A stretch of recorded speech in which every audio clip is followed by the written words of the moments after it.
Hey,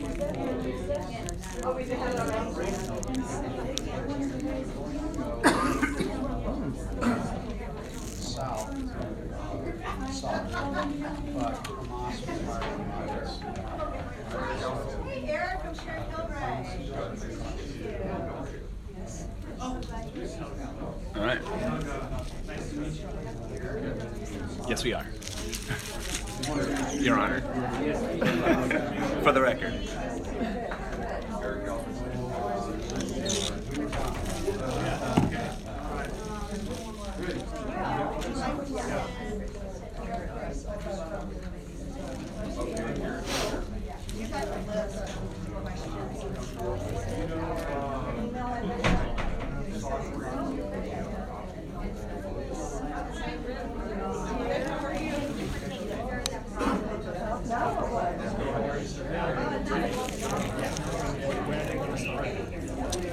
Thank you for coming.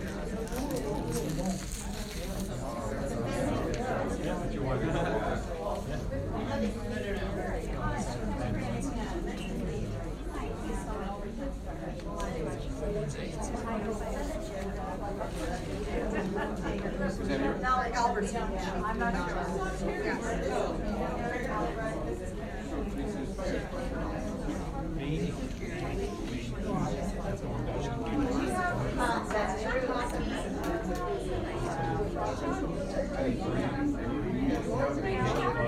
You had a project.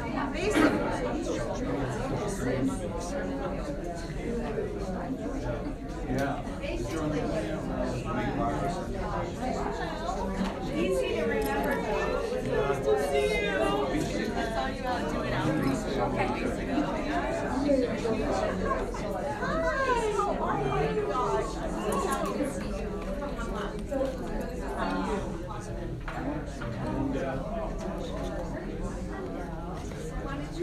Cool toy, huh? Like if this even works.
Nice to see you. I've known her.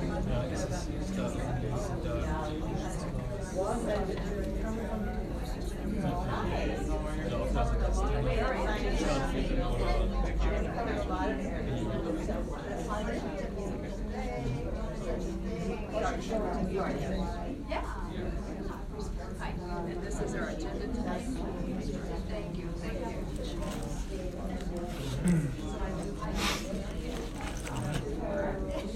Good to see you.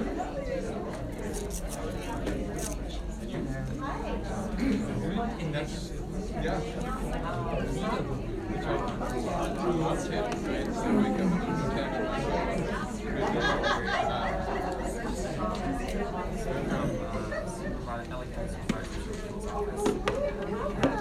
Oh my gosh.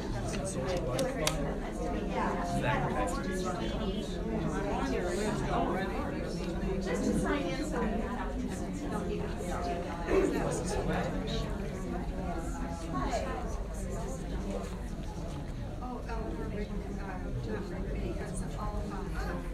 Yeah, sure. I have to.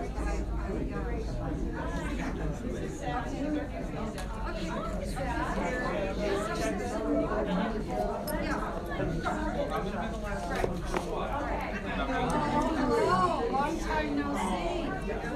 How you doing? Oh,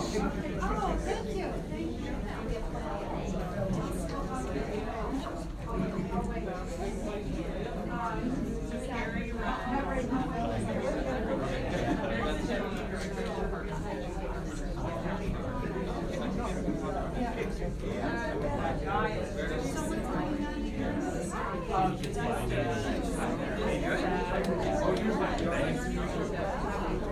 Coffee. Hello?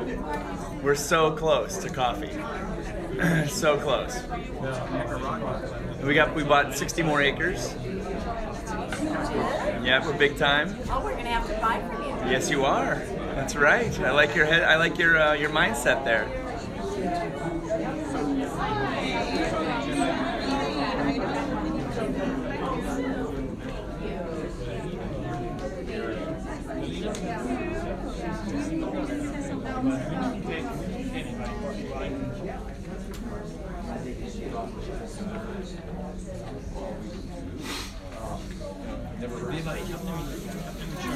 Oh my gosh, I can't believe it. I didn't see it in the stores to see it.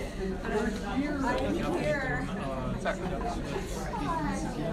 So how many acres do you have completed? We have 90 acres now. And we have 30 planted. And we're planting 20,000 more saplings soon. I'd show you. I've got pictures on my phone right here. But if I touch my phone, it will do the weird thing. So yeah, later. I've got a picture of the tiniest little cacao pod. So he's doing cocoa as well as coffee? So we are going to be selling other people's coffee, but we're growing our own cacao. Like So- hours for cocoa? Yes, yeah, chocolate, making chocolate bars, stuff like that. If we don't put, can we put those two chairs over there? Trying to. Yeah, because I'm trying to keep. Oh, because of this. Yes. Like zooming in and out. That's perfect.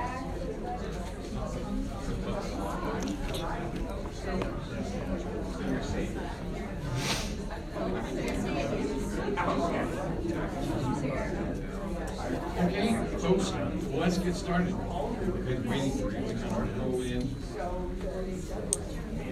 Well, thank you for being here. We appreciate all your involvement in this complicated issue. So, everybody have an agenda? Anybody not have an agenda? So you can see what we're planning on. There, Pam has some. So raise your hand if you need an agenda. Okay, some over here. What you can see from the agenda is that we're going to have a few updates from a couple of members of the task force.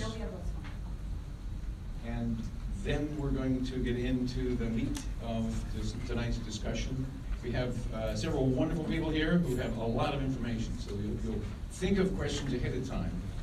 And I'm going to start with some questions prepared to ask them. And after maybe 20 minutes or so of that, I'll shift it to you guys, and you can ask the questions you want. So with that, let's start with Sharon Kilbride, who's going to talk to us about the encampment cleanups that we've been doing and a few other things. Sharon. Good evening, everybody. Thank you for coming and supporting Pptfh. I'm just going to give you, because we're talking mostly about beaches today, but I did want to give you an important update about our bluff situation. As you all know, we had quite a problem when we started in 2016. So I've prepared a little bit of what we've done thus far. In 2016, our Law Enforcement Coordination Committee volunteers uncovered 65 hillside encampments in our Pacific Palisades, after 2 fires were started by our homeless individuals living in these camps.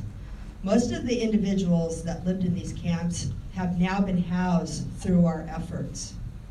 In 2017, after the camps were abandoned, we began the massive cleanup efforts and several community cleanups thereafter. This year we completed cleaning up the Villa Bluffs, the Corona del Mar Bluffs, and Temescal Canyon Road encampments with the help of the Los Angeles Conservation Corps. We have now cleaned up 61 encampments and have no fires in these areas due to our efforts. We have 3 remaining abandoned camps along Palisades Drive that will have to be cleaned up by the end of the year. We also have 1 large trash camp at the end of Casa Lamar that we will also try to remove this year. Our team is constantly looking for new camps and currently have located 11 new camps this year in posted restricted fire zones. Our strategy now is to identify the camp and offer services to our homeless and then clean up the area after they leave. Our team has had a very busy summer.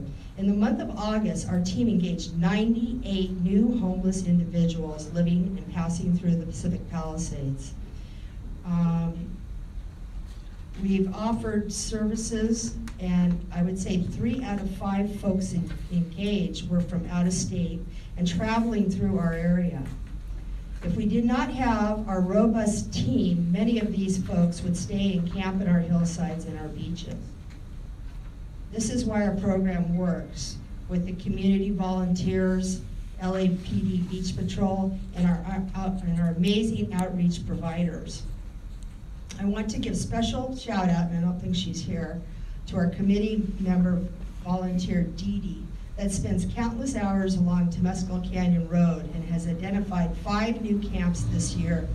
Dee Dee picks up the trash, offers services to our homeless, and links them to our outreach team. Thank you, Dee Dee. There she is, she's walking. Our current stats for our homeless outreach, we have 90 homeless folks off the streets. And we have 63 of our homeless are permanently housed. So we've done amazing work. I want to thank our community for your continued support of Pptfh. It is really working, and you all should be very proud. Thank you.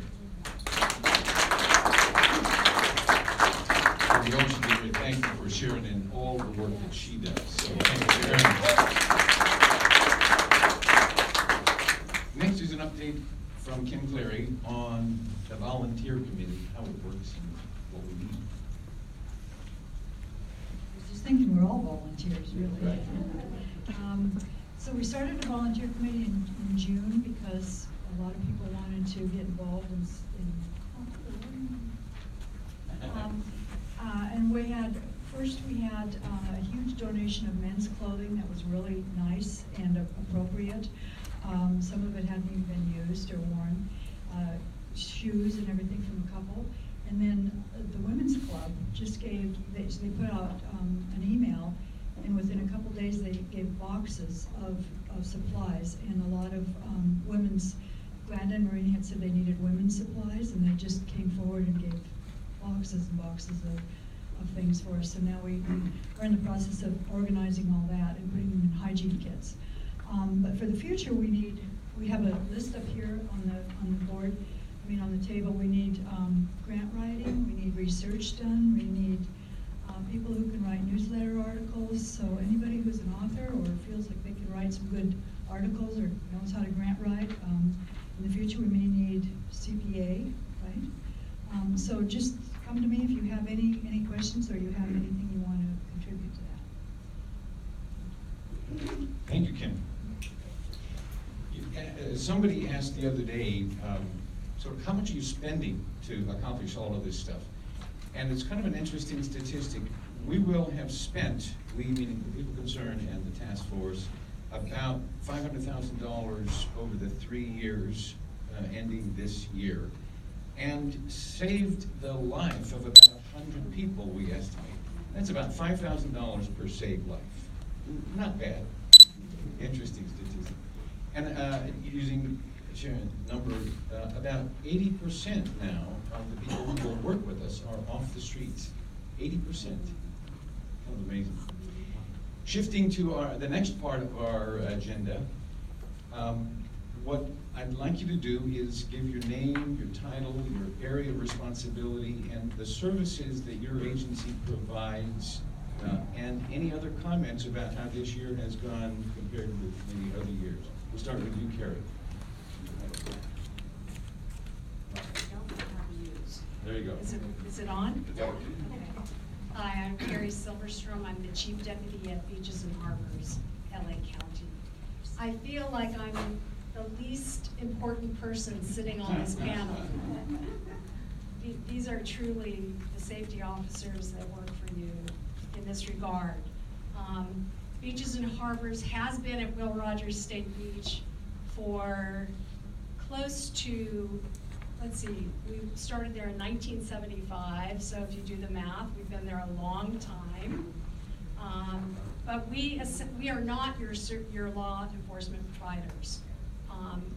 We try to keep the beaches safe and clean for everybody. The way in which we have engaged with the homeless is we're often out with lifeguards when it's still dark in the morning. And we are there, therefore, to see them, but we don't respond in the way either lifeguards do or law enforcement. We're there to essentially groom the sand, clean the restrooms, open the parking lots, make it available for all of you. The way in which we have partnered with law enforcement with respect to homeless encampments is we have been requested to use our sanitation trucks and our personnel to assist in cleaning up debris and hazardous trash off the sand. The reason I feel it's a little backwards to have me talk first is I actually want to tell you that what we tell our maintenance individuals by and large is to not engage. We've had some injuries. They're not equipped to handle the population that's on the sand, and we don't have the kind of clout that law enforcement or other safety personnel has. Having said that, we do know how to contact the outreach workers, which you have assisted in funding. And I have to give an extreme thank you and way to go to all of you, because what you have done in your community has been rare. And you have to acknowledge how unusual and how special you are for having done that. In other jurisdictions, the homeless has been dealt with in a different way and not in a proactive, caring response. So what you've done has been really amazing, and it's certainly helped us. You have also helped us in identifying on the sand when there are things, something just came in last week, probably one of you here identified that in that little tunnel area where we have homeless that often come in, and we're working with Stephanie to try and figure out along, if you know where we're talking about, some stairs that have been abandoned. Getty Steps, okay. So we're looking for long-term how we might be able to prevent people from continually parking themselves there and staying there. But that's the ongoing problem we have at piers, at other alcoves, at fences where there's fences and people can kind of get some protection from the area. This is the common complaint all over the place, and we try and balance the interest, get the outreach workers there to assist and see if we can get them into services, supportive services. But as I think you know, our provisions are, if you're on the sand as of 6 a.m., you can be there, no matter who you are and no matter what you're carrying. You have a right to be there as long as you're not disturbing the peace or doing illegal activity. We're on the sand as of 5 in the morning, and we're off the sand as of 1:30 in the summertime and 2 in the winter time. So we're not there when a lot of things are going on. We just come the next morning and we see what's presented with us. But generally our maintenance workers do not engage with the homeless population. We have beach maintenance district managers, which hopefully you have contact information for them because they interact with the outreach workers. We do have an agreement with LAPD, which we're trying to formalize right now. In fact, I think Stephanie identified that she's trying to schedule that meeting right now. We're trying to work out, our lawyers have indicated if we're going to be assisting in law enforcement efforts, we need an agreement in place of exactly what we're going to be doing and how we're going to be protected, we the county, because we are not the law enforcement provider there. So we're working with LAPD on that right now, and have engaged the city attorney's office as well on that. So again, kudos to all of you for everything that you do to try and keep us informed about what's going on. We will continue to work with you and try to assist in keeping hazardous materials, debris off the sand.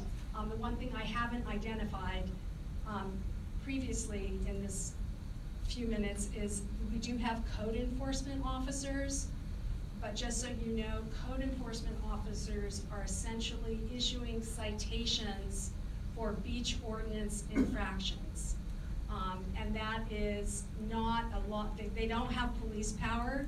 They can issue citations. I think it's kind of like the parking service, parking, where they can issue citations, but they can't ask for IDs, or they can, but if they don't get them, there's no way to require that. We have no arresting power.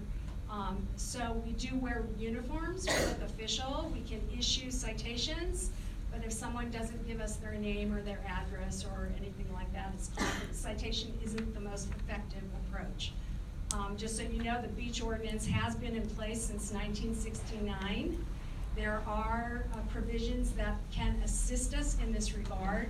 There is an anti-loitering provision in the beach ordinance, not your LA City municipal codes, but the beach ordinance, which has been in existence since 1969, has an anti-loitering provision between midnight and 6 a.m. on the sand. We also have no overnight camping or sleeping. That's also in the beach ordinance provision. And we also don't allow tents that have 4 sides down. There can only be 2 sides down.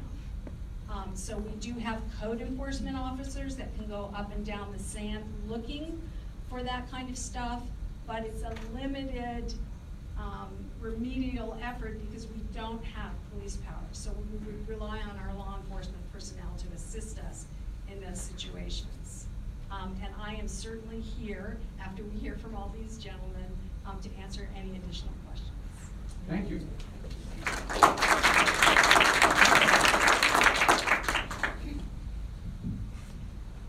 Everyone's like, where'd the lifeguard go? Who's that fire guy up there? Well, LA County Fire adopted the lifeguards in 1994, I believe it was. And so I'm Eric Albertson. I'm a section chief. Soon, we're transitioning right now, probably soon to be called a Marine Battalion Chief, which is more consistent with the inland side of the department and the battalion chiefs. My responsibility are the lifeguard operations from Marina Del Rey north to County Line during the day, and then in the evening from Long Beach to County Line and Catalina. So it's a big area after 6 o'clock for one person, but I only go on the big stuff. So if I'm going, it's probably bad. I've worked for about 29 years for the county. I've worked every beach as a lifeguard except for Catalina. I've done some dive operations over there, but I've worked from White Point, Cabrillo Beach, all the way up to Zuma. But I've spent the majority of my career in the Venice, Santa Monica, Will Rogers, Palisades area. I enjoy it. I've been fortunate enough to get to stay here quite a bit. South Bay is nice too, but I always enjoyed it. You know, the busy nature of Venice, Santa Monica, and Will Rogers, and this area that brings so many visitors from the 10 and from LAX and all that. So the lifeguards engage with homeless probably on a daily basis throughout, the beaches, and probably at each beach. And usually those encounters are positive. We're helping them, there to help them. Sometimes they're in need of medical care, and that's probably the primary reason for our contact, or that we're called. Sometimes they have other reasons to contact us that are not wanting help. And sometimes we call the PD to ask for help when they do. I looked ahead at some of the questions, and I think we can get to that in time. I think what Carrie said, I think you actually diminished your role, because The Beaches and Harbors does an amazing job of cleaning the beaches. For the amount of visitors and the amount of debris and the amount of hazards that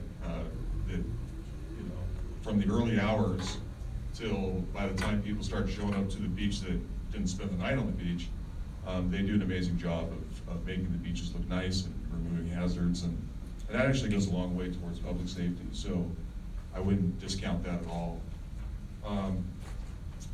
We recognize that we treat all of our customers, beachgoers, whether they're residents or visitors or homeless, as individuals, as important people. We realize different people have different means and have different challenges, and we try to be mindful of that and respectful. But our main mission is to provide life safety, both in the water and then that medical attention that might be needed on the sand. And then we have other environmental and property concerns, but it's really lives that we care about the most. And I'll answer questions once we get to them. Thank you. Thank you. How's it going? Jimmy Solomon, LAPD, been on for about 11 years now. West LA Division's been on the task force for about 2 years now. When I first started, it's night and day from when I first started 2 years ago to where it's at now. I think we've made a lot of progress as going on. You can see a lot of hard work that you guys have done. I see a lot more volunteers than when I started 2 years ago, which is awesome. I think before we would deal mainly with our usual clientele that considered, set up shop in the Palisades and made it their home, like, Bonnie and Clyde and stuff like that. And now they're gone. And what we're seeing more is, they don't like to be called homeless. They call themselves, travelers. That's true. They call themselves travelers.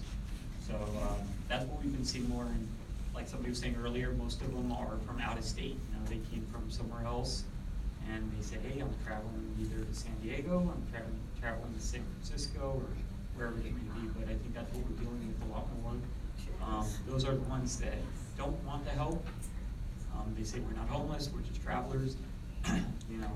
So I think that's the ones that are giving, Glenda and Maureen the hardest time is those. But that's basically our normal routines when we come out. Usually we'll go off with some of the emails that we get from the SLOs or texts from you guys of issues that occurred when we weren't around or while we're working. So those are some of the things we tackle when we first come in. So we appreciate everybody, letting us know and helping us out with everything. I know Russ usually doesn't like talking, but I'm going to make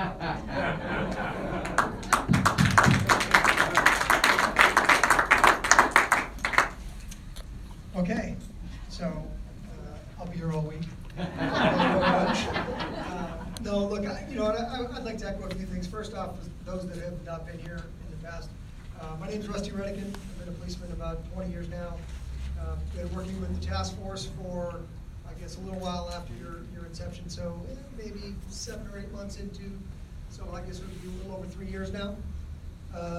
And again, like what was said, nobody should diminish their involvement here, and I don't mean your Beaches and Harbors folks do an outstanding job. The lifeguards do an outstanding job. We could not, when I say we, I mean all of us. This is truly a team effort. And just to go off of a few things that were said earlier, and then I'll get to sort of my take on our daily sort of how we operate. The Beaches and Harbors folks, sometimes we're there before you guys, and sometimes we're there after. And first off, homeless individuals, and again, just to kind of give a little context here, everybody here has been touched by it in one way or another. Whether you are willing to talk about it in public or not is one thing, but I've had a family member that's been homeless, and it was a difficult thing to deal with, to try to help that person. So I try to look at the individuals that we deal with on a regular basis in the same fashion. Sometimes that requires tough love, but a lot of times it doesn't. And like Jimmy touched on, there's folks that, hey, they're traveling, they're wayward souls, and they want to find themselves, and you know what, this is America. they can do that. And certainly we try to help them out, make sure that they're safe. But in terms of the operational involvement for all of you and from Beaches and Harbors and the lifeguards and the fire department, we could not do it, the police department couldn't do it by ourselves. And I'll share with you guys a little something that I shared with my captain and some of our LAPD brass not too long ago.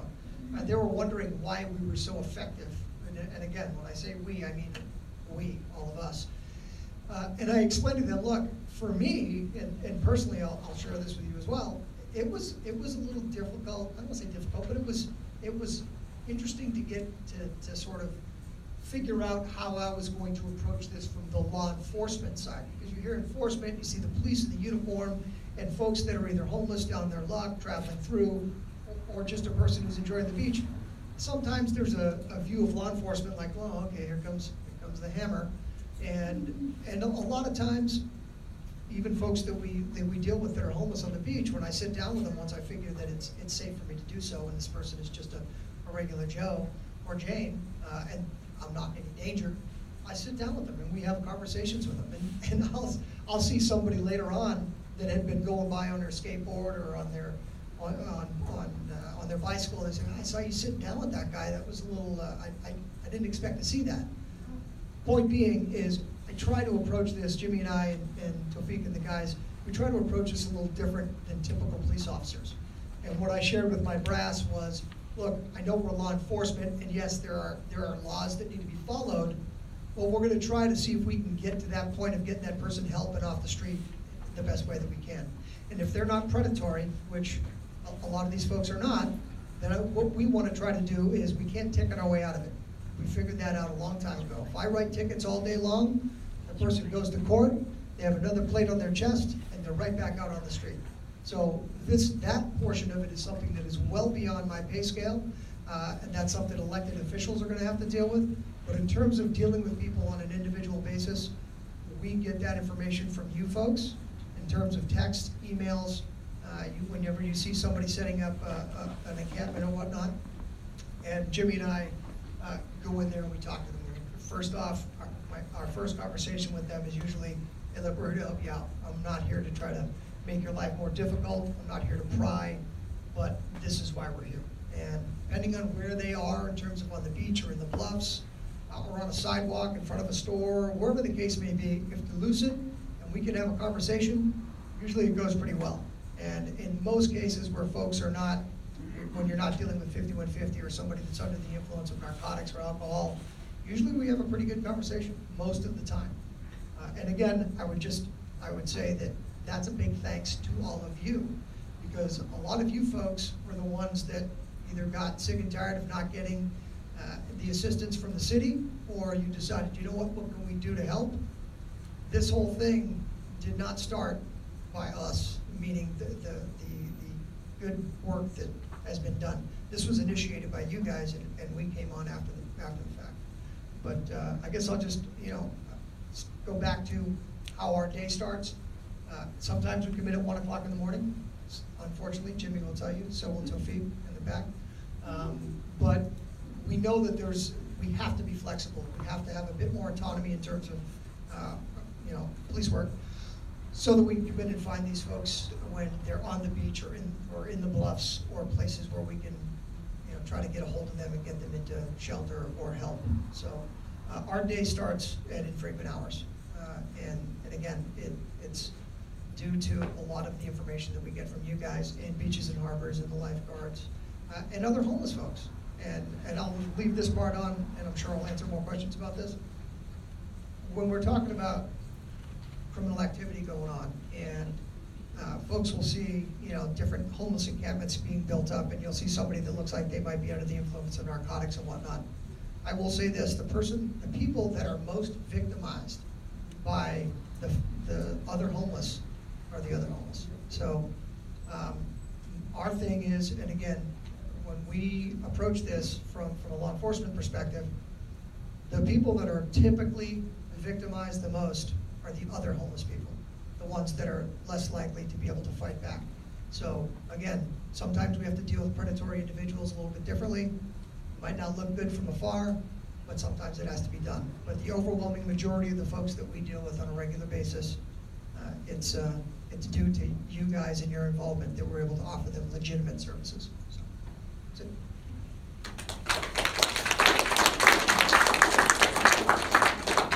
Thank you all. That was great. And Rusty's comments lead me to remind me that I really should make some introductions for some of you who don't know these people. He mentioned early on we got organized, and I should mention Stephanie Cohen is here from Supervisor Kuehl's office. She's a founder. She's a very active, hugely instrumental in getting us started. And now Zach is our local, what's your title? Field deputy. Field deputy. Okay, so all your questions go to him. And of course, Glenda and Maureen, and now Alex is the manager for Malibu and the Palisades area. And Maureen is leaving us. She's been promoted, so we won't be seeing her. Maybe we'll have a party or something for her, but she's been phenomenal. Thank you all, Alex and Glenda here.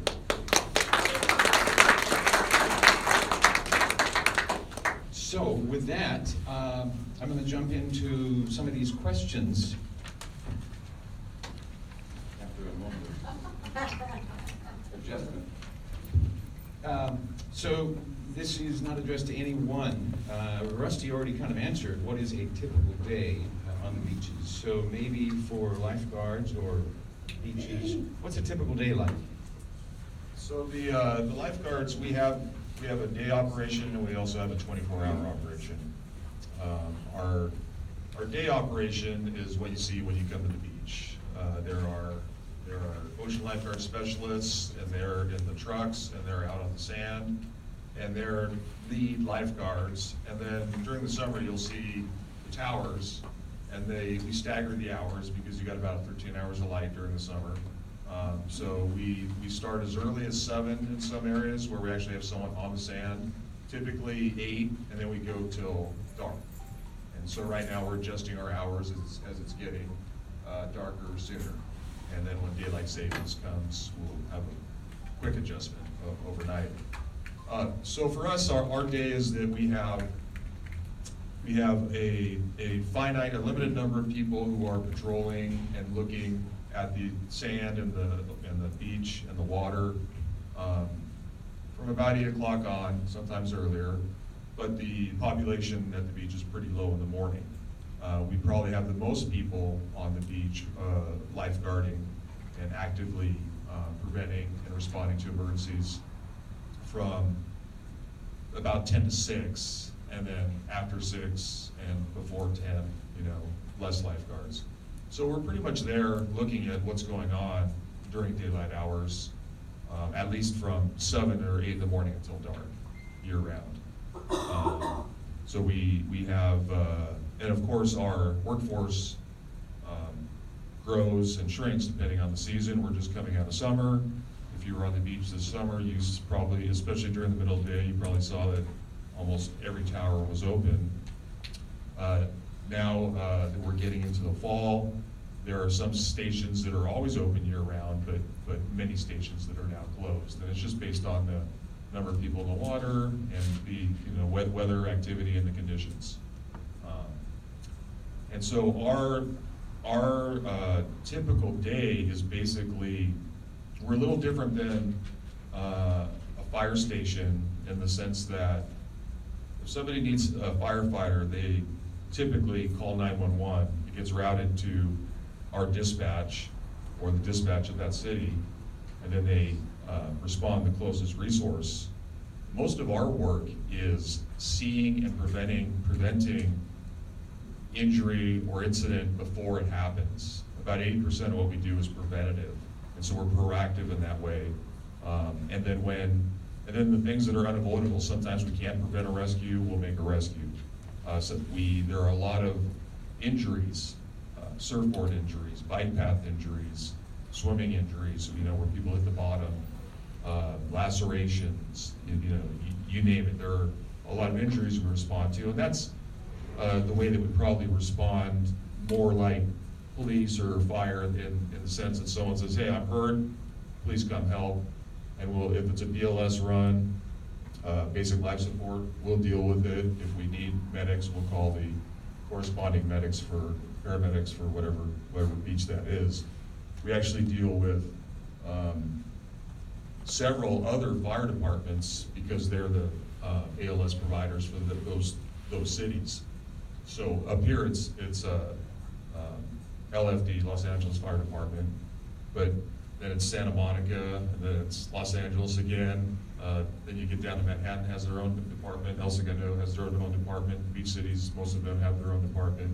We just took Hermosa. So we deal with a lot of different agencies, and then several law enforcement agencies as well. Probably the most with LAPD because we are contracted with the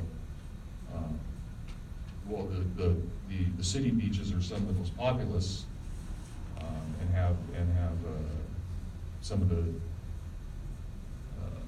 I guess the most reasons to call PD, but we also deal with other agencies as well. And we have good relationships with all of them, really.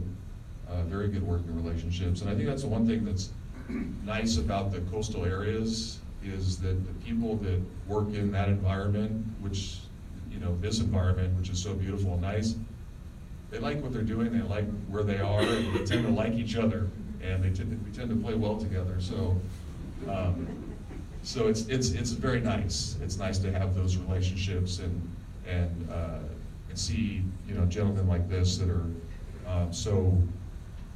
such a positive impact on the community, and the success that the task force has had here, I think, is probably a model for any other coastal city in the county that's struggling, because I don't think anyone else can point to the level of success that you're experiencing. So congratulations on that. I think I covered what a typical day's like. You know, it's basically talking to people, trying to keep them out of trouble, responding to the water or to their medical needs if they get into trouble, and then calling for help.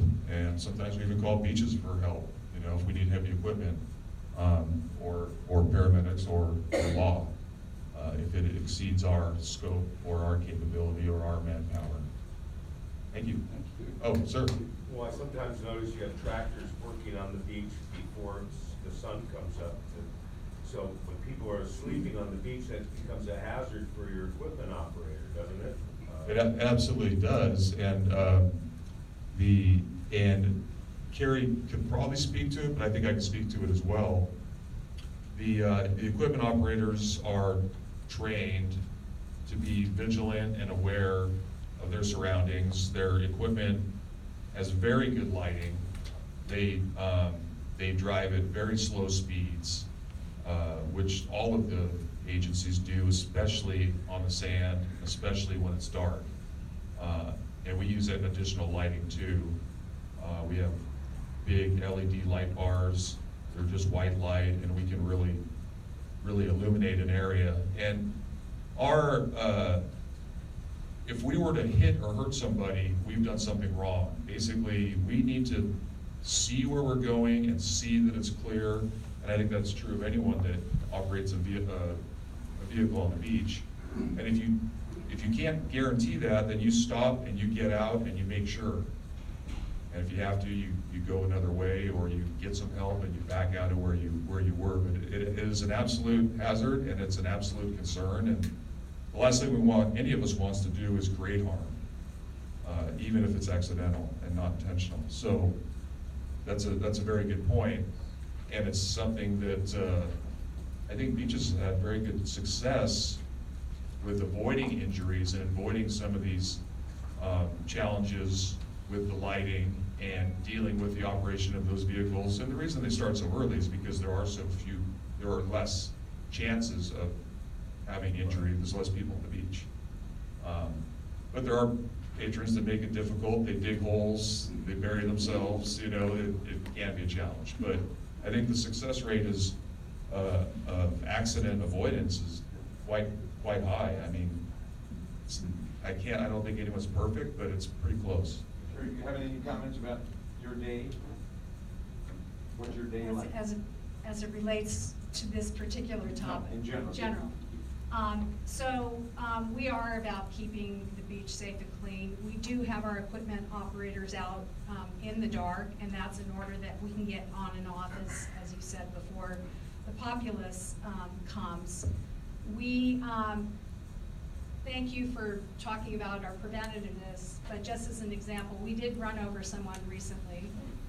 It was a homeless individual sleeping over. This wasn't in the dark, it was in the light, but he was covered in a way that it was unclear to, and this was not a piece of heavy equipment, it was a pickup truck, and we ran over a portion of his leg because honestly, he wasn't seen. He wasn't clearly visible. He was under some blankets and things like that, and when you have that kind of amount of sand, unfortunately, accidents happen.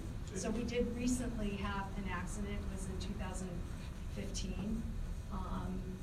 Before that, we've had, I've been at Beaches and Harbors now for 24 years. Before that, another 11 years that we hadn't had an accident. Until 2014, we hadn't had one accident on the sand, whether by a pickup truck or by heavy equipment. But it is complicated. And there are a lot of people, and to the extent you have people on the sand, at times when you wouldn't expect them, it's very complicated. So our drivers, our maintenance workers, our power equipment operators are all designed to try and be as safe as possible, but accidents happen. In terms of our regular day, during the summertime, it's all about getting those restrooms open, the parking lots open, keep getting them clean, and then getting the heck out of there, right? Trying to make sure that we have it ready for everybody.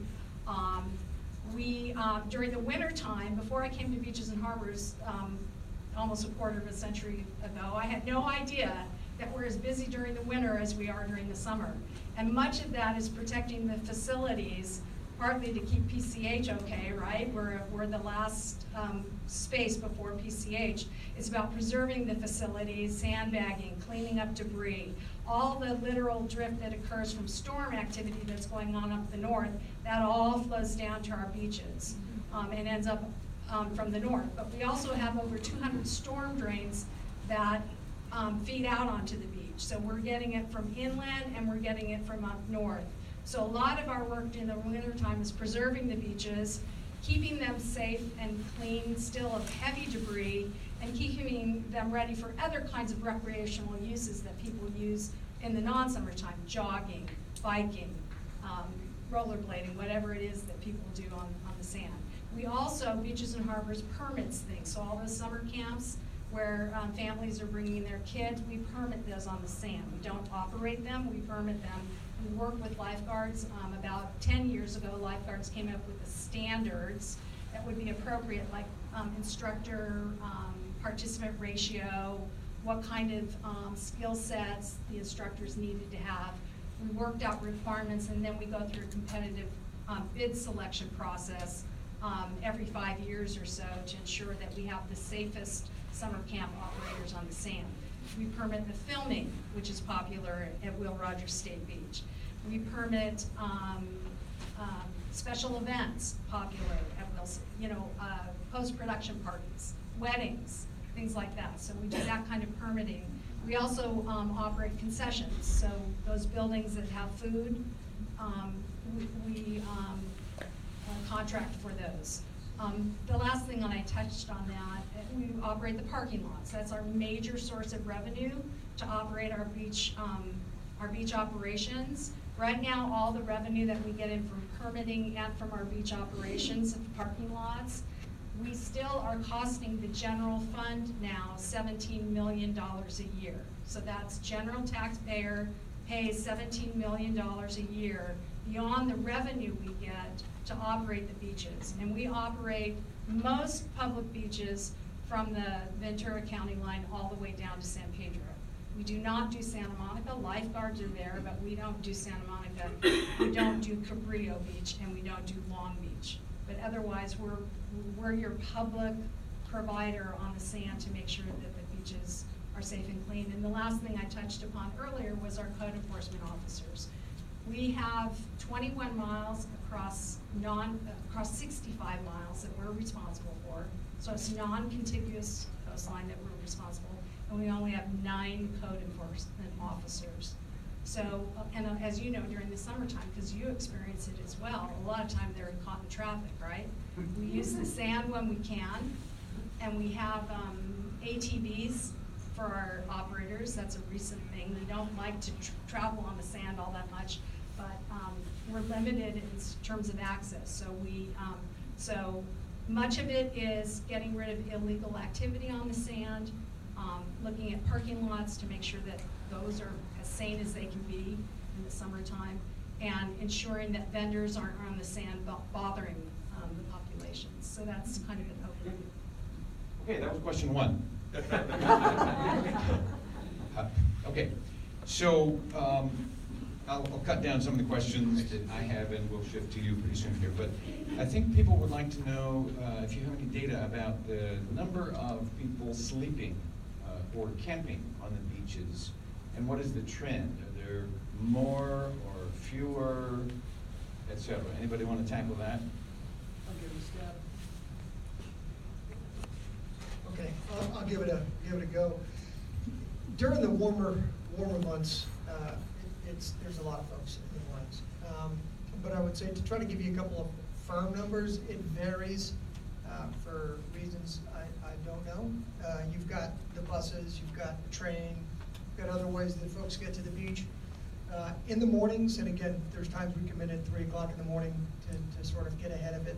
And to touch on that, we have more leverage as the police when somebody's doing something they shouldn't be doing at times where we have the leverage to be able to try to get them into services.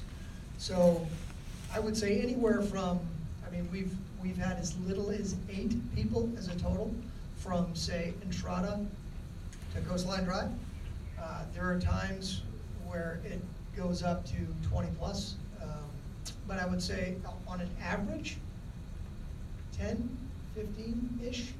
So yeah, and again, some of them are regulars that we know very well. Some of them are not. And again, to go back to some of the stuff that Beaches and Harbors has to deal with sometimes is, and I would like to just say again, they do an excellent job of keeping those bathrooms clean, safe, and the whole 9 yards. And that goes with the lifeguards as well. But a lot of the folks that sleep on the beach or try to get into the bluffs, they want to use the bathrooms as soon as they open up. And a lot of them know we're coming, so they want to, they wait for your folks to come clean it up. But so the number, I would say anywhere from 10 to 15 on a regular basis. In the summertime, that goes up, obviously, because it's warmer. And in terms of them digging in on the beach, when it's colder, they dig underneath the lifeguard towers to kind of keep them sheltered from the wind, but 10 to 15 is a number. Okay. So related to that, really, I guess for Rusty again, what are the type of safety issues you deal with? Assault, robbery, needles, and is it between homeless? Is it homeless attacking residents? There's been a few of those, but most of the time it's homeless attacking other homeless. And again, I go back to my point earlier, is, the folks that get victimized the most by some of the predatory homeless folks are other homeless people. So those citizens are, obviously down to their luck, and they're trying to find a better situation. And, as soon as they go to sleep, somebody grabs their stuff. So whether they're in a tent or just sleeping under some blankets, a lot of times when we're talking to these folks, they'll kind of, yeah, I had my ID, but my wallet got stolen last week with my backpack and my tent.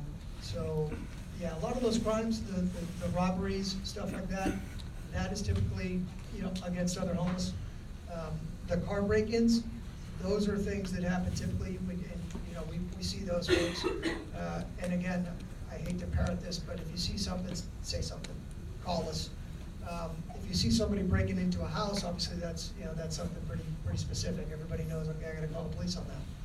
But there are a lot of folks that, and this isn't all homeless, this is people that come to this part of the town, just like they go to other parts of the city, because this is where the influx of people park their car and then walk away. So you'll have people from all walks that come and prey on folks that leave things out, in view on their front seat in their car. We had one the other day.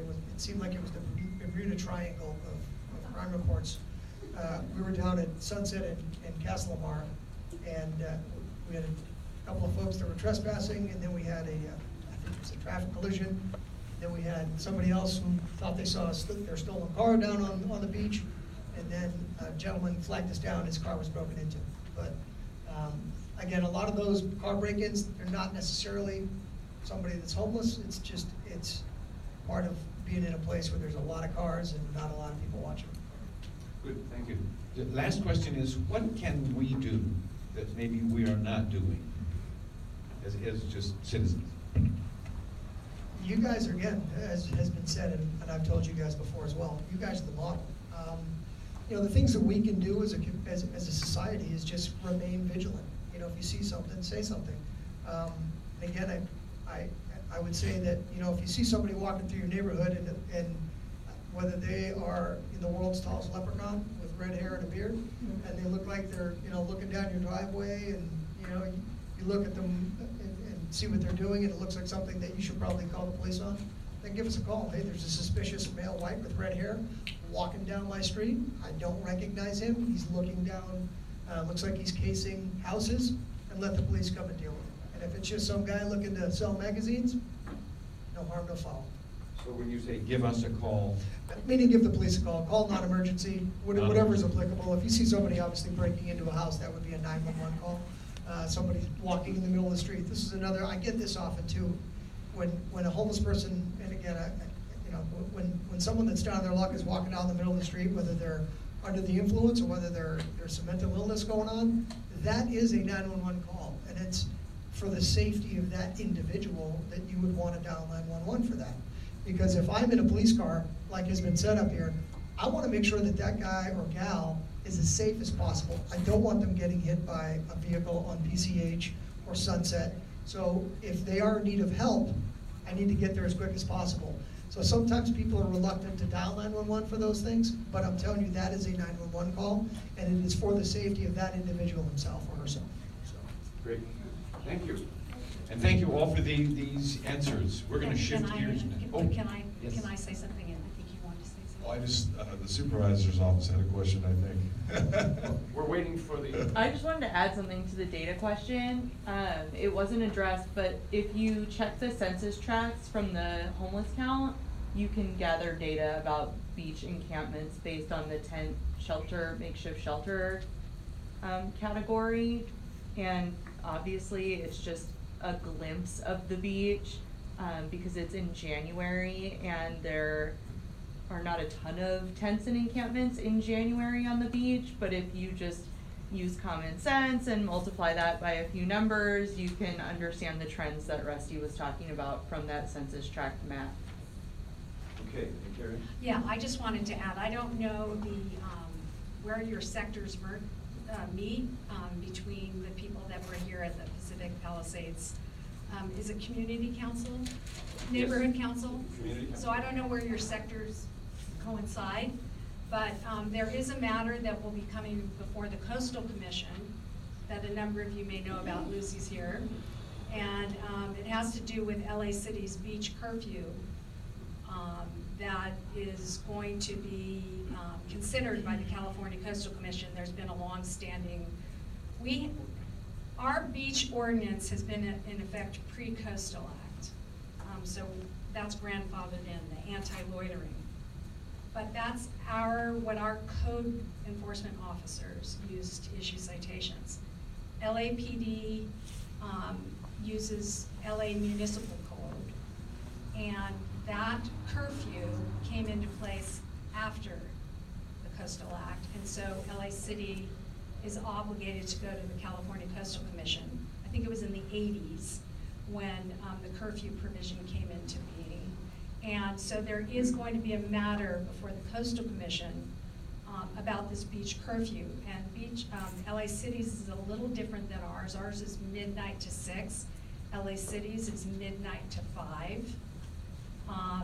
But your support and your activism, whether it's letters or appearing at the Coastal Commission in support of that beach curfew, when it's heard before the Coastal Commission, because their issue is public access and the right of access to the beach.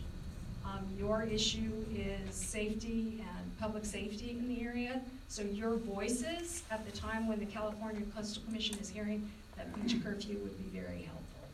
And with that setup, Lucy, it's your microphone. Here.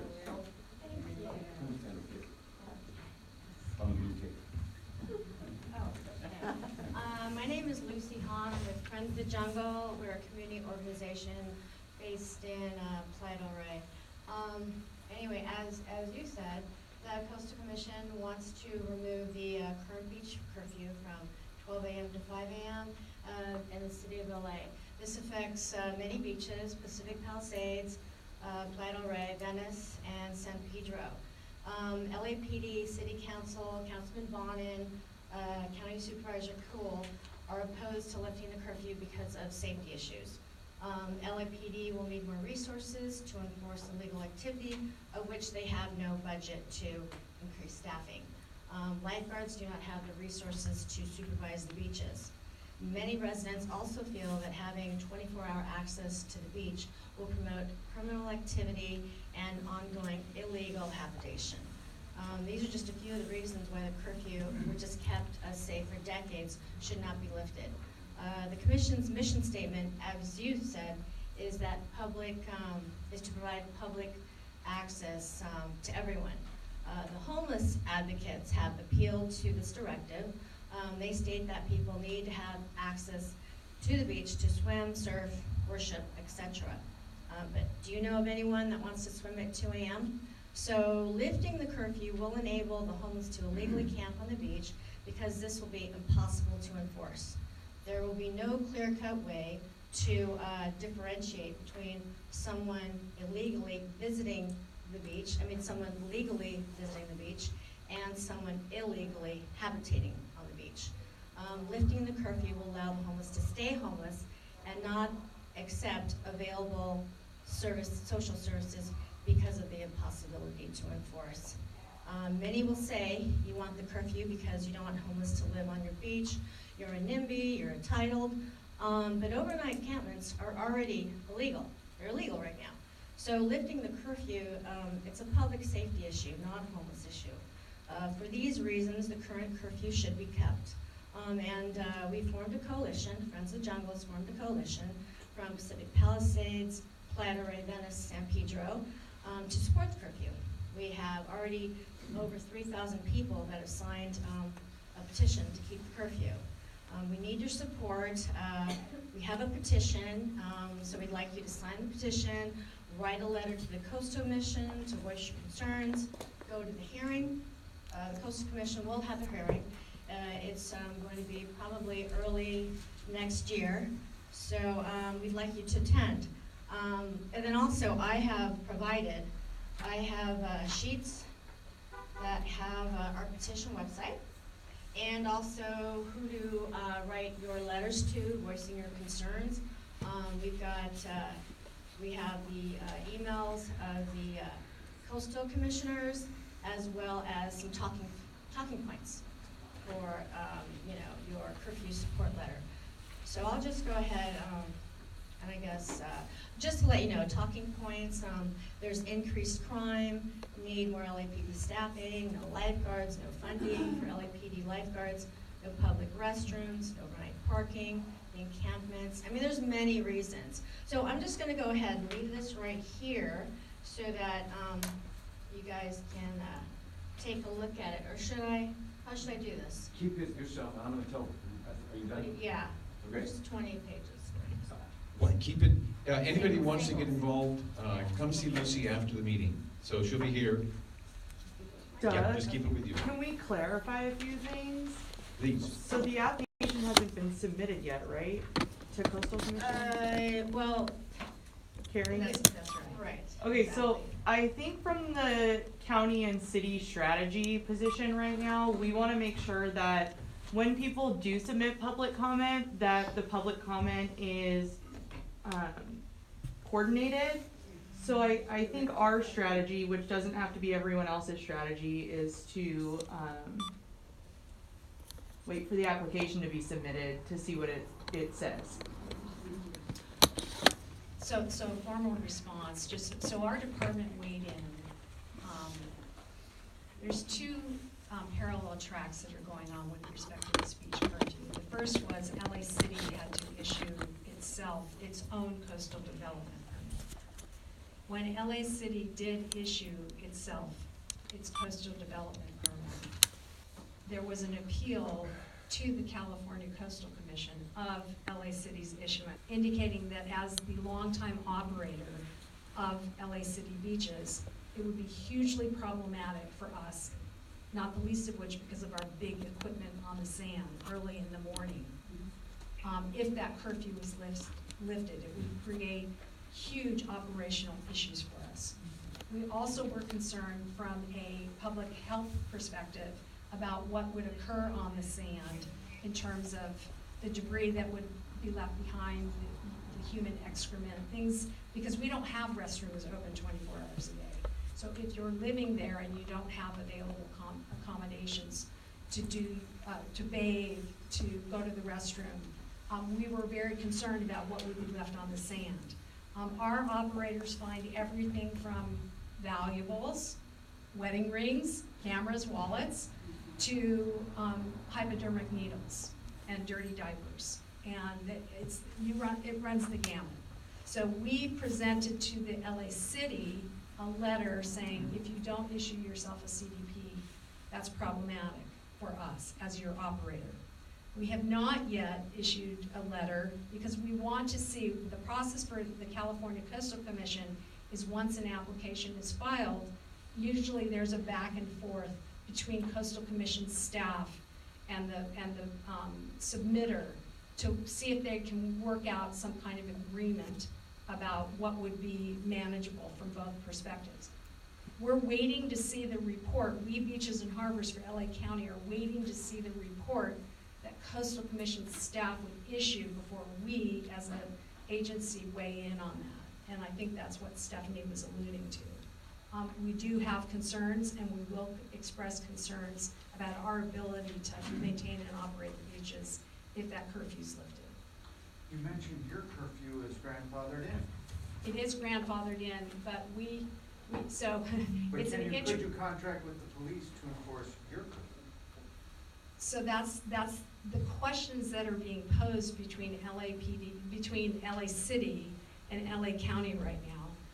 We don't believe, we have asked the question, we're not quite sure yet, but your question is, can LAPD enforce our beach ordinance? And I don't have the answer for that, but that's a question that's been posed to both the city attorney and county council. I have the answer. Okay. I've talked to the captains, the head captains, the lead captains of Pacific, of Harbor, West LA, I believe, is included with this, and they're all on board, and they say they don't have the resources. They're going to need the resources. There's no funding, and there is no plan to get funding. So you will not have enough cops to come and patrol your beaches. If they can enforce it, that would be an issue, the resources. And that's a major issue. Well, it just seemed to me that they're already spending the money now in enforcing what is there, so, but of course, then you got funding. So I'm one of not the gonna pro- take one any of more the- time, because you guys have, I don't wanna waste. One of the issues from our perspective is if the curfew goes away as well, does that in turn invite a population that isn't currently, it's not a hospitable location right now because there's a curfew. If there's no curfew, what does that mean in terms of the influx of people? Plus, how do you enforce it? Well, just so you know, it's not like we're waiting and doing nothing. It does cost money, and there is a lot of work being done with the homeless right now. It's just not a homeless question. Our anti-loitering, just so you know, we have typically, we're not there in the early, we do start at 4 a.m. some of our code enforcement officers, because that's when we start opening parking lots, and that's more of a big deal a little further south of you in the Venice area. But one of the things we're looking at is if the curfew is lifted and we have that big equipment on the sand when it's dark, we are looking at what it would cost us to have people to walk in front of that sand equipment in order to make sure that we don't run over anybody. And that kind of labor-intensive looking at the sand is not something we currently have to be worried about right now, so that would be a huge concern to us. But this will all be, it's true that LA City has not yet filed its application. We don't anticipate the hearing to be before the beginning of 2019. We hear it's going to be in the first months, that is if they file soon. But Local. and it will be local. They will do it locally. Just for those of you not familiar with the Coastal Commission, they move all up and down the state. At times they're as high up as Eureka or as down south in San Diego. And when there are issues of grave concern and of a lot of public concern, they will do it local to the area. And local could be like Irvine. It usually would be Orange County or Orange LA County. Yeah. So we need to really push for it being close to us so we can voice our opinions. I think there is also a way to do it like video, where you're not there, like you're at a closer location, and you can speak, but there's nothing like them saying hundreds of people in front of them pleading their case. Okay, can we move on? Oh, can I say one more thing? Yeah, okay. Okay, one more thing is that that encampments are illegal right now, and if you remove the curfew, it's going to be impossible to enforce that, the illegality. Is that correct? How would LAPD differentiate between illegal encampments and legal visiting the beach? Yeah, I'll just say this. If it's lifted, it's going to be extremely difficult to keep things status quo like they are now here. So yeah, I guess to answer your question, if I don't have any teeth in terms of them not being, if they're able to camp on the beach all night long, it's going to be very problematic. And criminal activity. Correct. I would say the one thing, and again, this is, I was struggling with putting this out there because all your points were right on. Look, that's important that this is not lifted. That's my professional opinion as to what I see out there every morning. But I will say this. There are other things, and again, this will be very difficult, and as has been said, we don't have a lot of resources. We're an anomaly. My command has given us the ability to be very, very malleable in terms of what is needed, which is what you guys sent me. So I can commit at 1 o'clock in the morning. I can adjust my hours. I have to give substantive reason as to why I have to do that. Not every other police, as you guys know, Venice doesn't have this, Harbor Division doesn't have this. It's just, they gave us a lot of autonomy. And really it's because of all the work that we've all done. If this goes away, yes, it's gonna be very difficult. Drinking on the beach is still illegal. Doing narcotics in public is still illegal. There's other ways that I will be able to do what we do, which is just to apply a little pressure enough to try to get them into services if they want it. But like has been said, it will be extremely difficult, even for me, who, as you guys probably have all figured out, I can talk. It will be very difficult to be able to keep everybody off the beach that should. Officer Solomon, you're beach patrol, right? You're head of beach patrol, is that correct? Okay, so I was told that during that time period, 12 a.m. to 5 a.m., they're really, beach patrol, you're the ones that are gonna patrol the beach. They're very limited resources. I believe you have 2 people, and they're mainly stationed in Venice, is that correct? No, we're out of West LA. There was 4 of us, and we're losing Tofik and Cohen next week, so there's only gonna be me and Rusty, covering all of Will Rogers, and then we cover all of the Palisades, the Bluffs. So it's only 2 of us, and we only work a 10-hour shift, so think about, the other 14 hours that aren't covered. So. And plus, I think the point has been made. I think it's very clear that there are not going to be enough police to enforce. we got that message loud and clear. Okay, we have until 8:30, and then we need to be out of here. So we'll take some questions now from the audience, and we'll start with Carlos. It's best if you use the microphone, and here it comes. Okay, I think that in terms of the curfew, just 1 minute, if they remove it, homelessness is gonna be the least of your worries. I've seen increased gang activity in the area, a lot of graffiti, and that's something that it's going to be very difficult to deal with. These individuals that I've talked to are very dangerous. You can't really talk one-on-one to them, and it's going to be a big hazard. I mean, that's just I wanted to touch on. Carlos runs the 76 station. He knows this issue, so. The epicenter. Yeah, that's right. From this side, anybody over here have a question? This is going to be a short meeting. Well, will you make sure that we get the information about who to write letters to and when to write them? See Lucy after the meeting. She's going to be waiting for you. You put that on your website as well. We can do that. Yeah, if Send you that give us the out info, to we'll us? put that. Send that out to us on your email? Okay, we can do that. We'll put together something and send it out. Hi, this is Wait. not about, Right here, sir. this is not about the curfew, but you mentioned the word, oh, sorry. You mentioned the word travelers. That's a very strange group of people.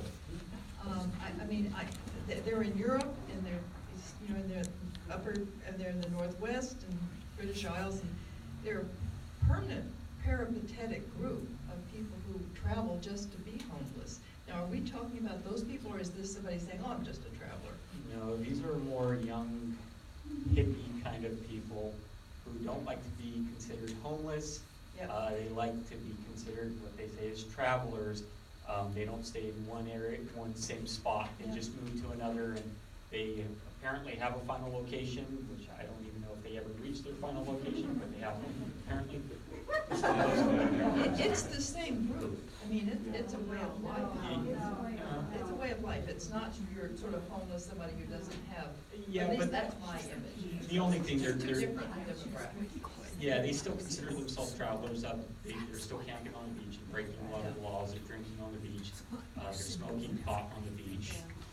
So it's usually those people. Okay, thank you. And in the back? Yes, what groups are in support of lifting the Can you curfew? use the microphone? Sure, what groups are in Support of lifting the curfew. Who would that be? I think it's called the California Coastal Commission. That's it? No, What? Okay. So it comes from a lawsuit that originated in Venice. The two plaintiffs were longtime residents of Venice that are concerned that LAPD resources were being spent on non-law enforcement activities in connection with homeless in the area. So essentially criminalizing, they felt that money was being spent criminalizing people that don't have homes. So they brought it from that perspective.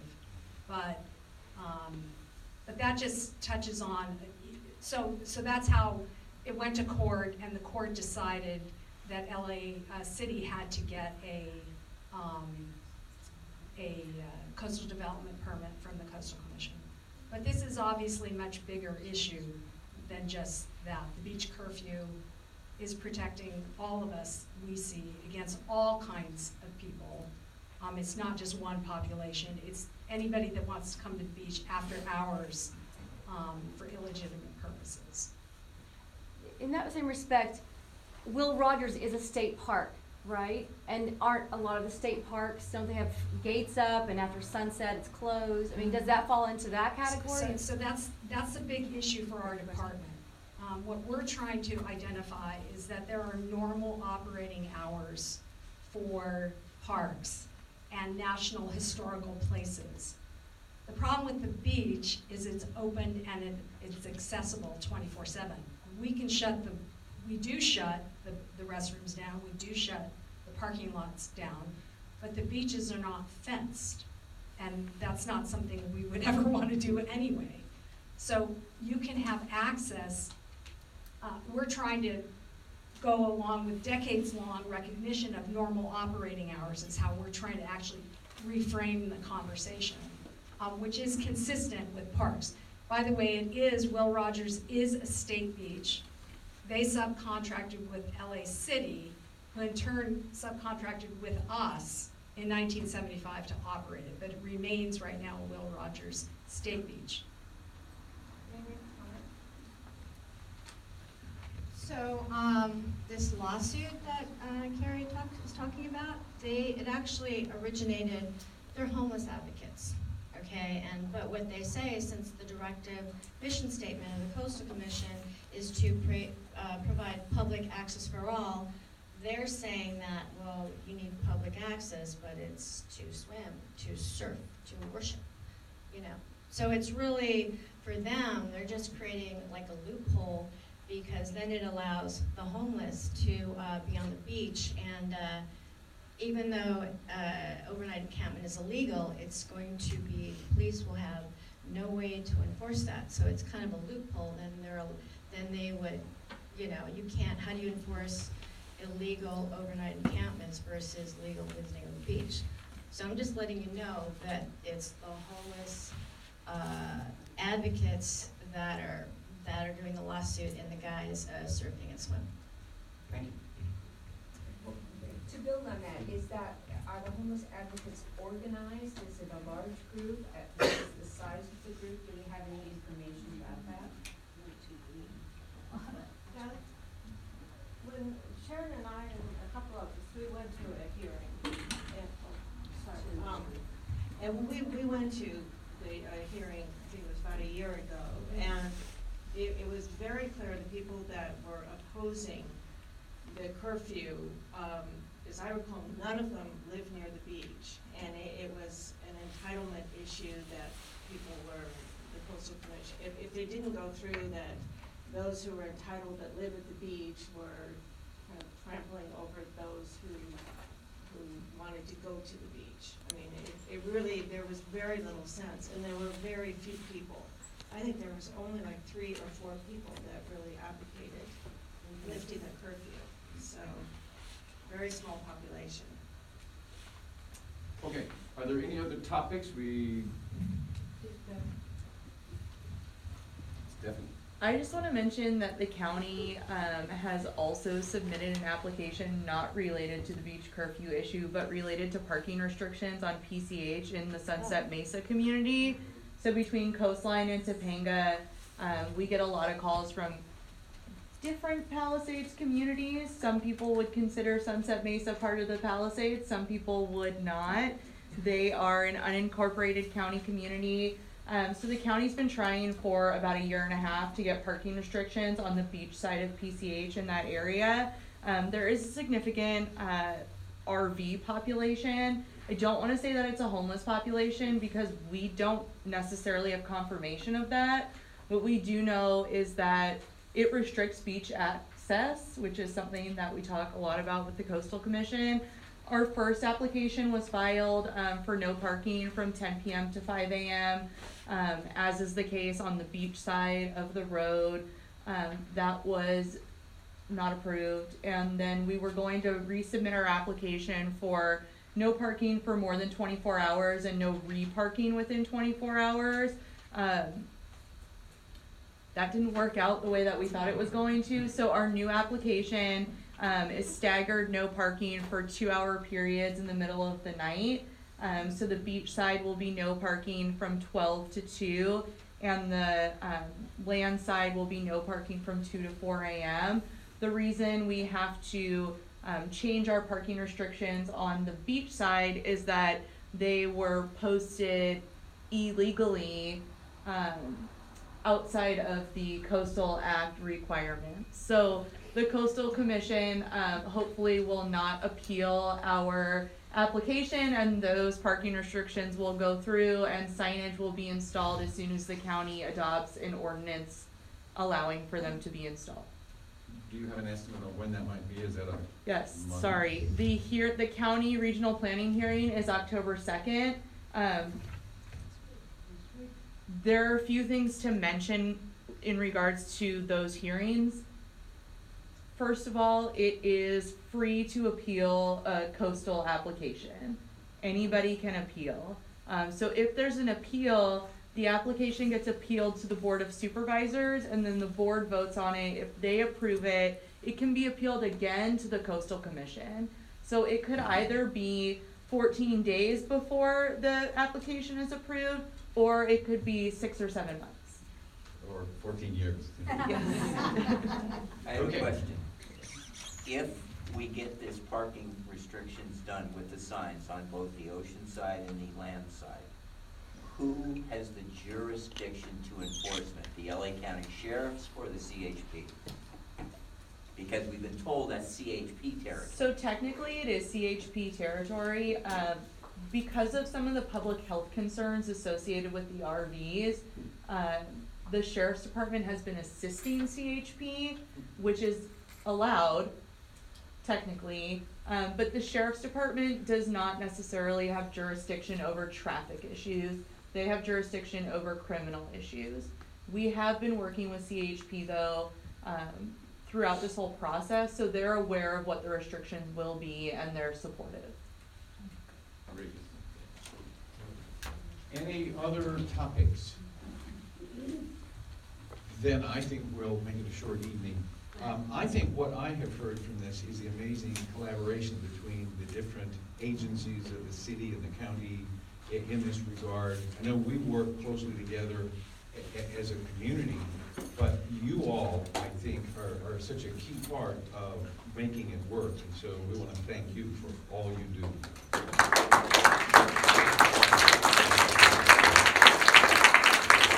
Can I just name two people real quick that I think need a round of applause and they're not even here? Number one, Rashid and the guys down at Beaches and Harbors, and Helika as well. She does great, but in terms of the frontline folks, Rashid and Ben and those guys, they're just, I mean, they keep your beach extremely clean.